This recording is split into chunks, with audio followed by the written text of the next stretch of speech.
I see a lot of people with ADHD talking about being late, often referred to as time blindness.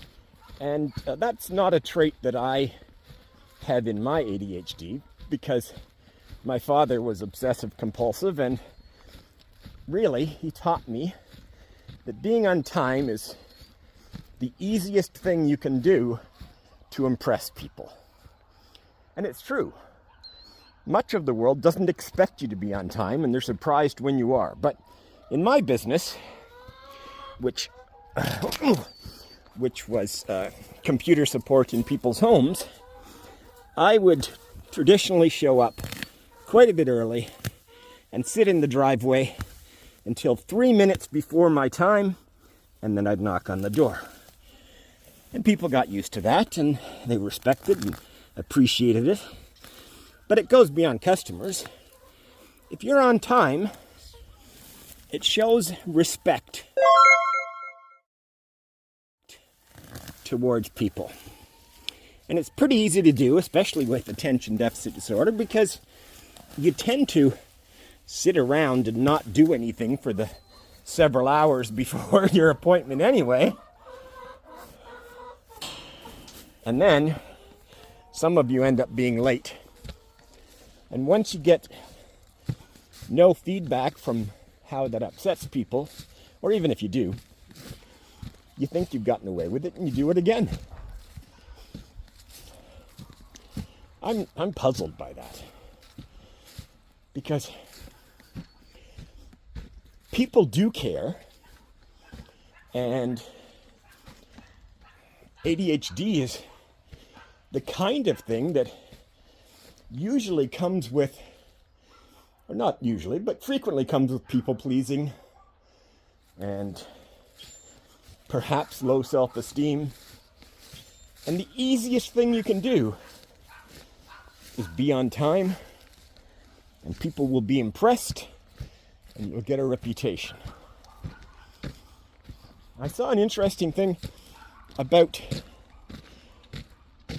neurotypical people and neurodivergent people and how they perceive time.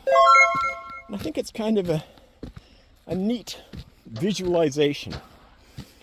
So for the average person, time flows as we're taught, forward into the universe at the speed of light.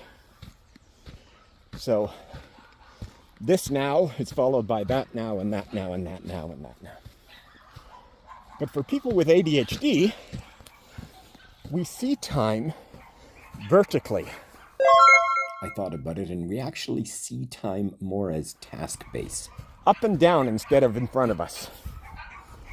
So when we wake up, imagine there's this spreadsheet in front of you with all of the things you have planned for today at once in front of you. And some miraculous way, you avoid being overwhelmed by that and doing nothing, but you get to pick and choose what you want to do. And let's say you take out the garbage. Well, when you click it on your spreadsheet, a sub-routine or a sub-window opens with your other tasks. And if there's too many of them, well, you close it and go to the next one.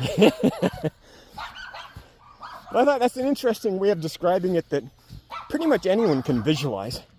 And it holds true. We do look at time and everything that needs to be done. Perhaps that's why some of us are late, but really, it's a good excuse not to be.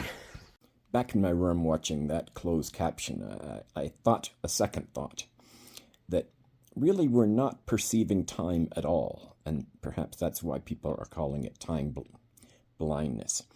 We're perceiving tasks, not knowing how long each task will take, so we overestimate.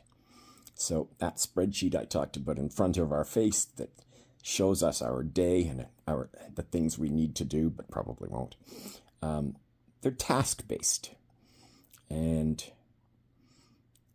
other people perhaps are perceiving them as time-based. You know, at 4 p.m. I have to do this, at 5 p.m. I have to do this, at 3. whatever the case. I think that's a different distinction that adds a new layer to why some people may be late, because they have no idea how long certain tasks will be. Now, in my case, that means I just don't do them and I prepare for whatever time I have to be somewhere. But I can see how other people would get caught into something. And when you're in a focus streak, it's hard to quit and do something else. So I shouldn't give people who are late such a hard time, but I do.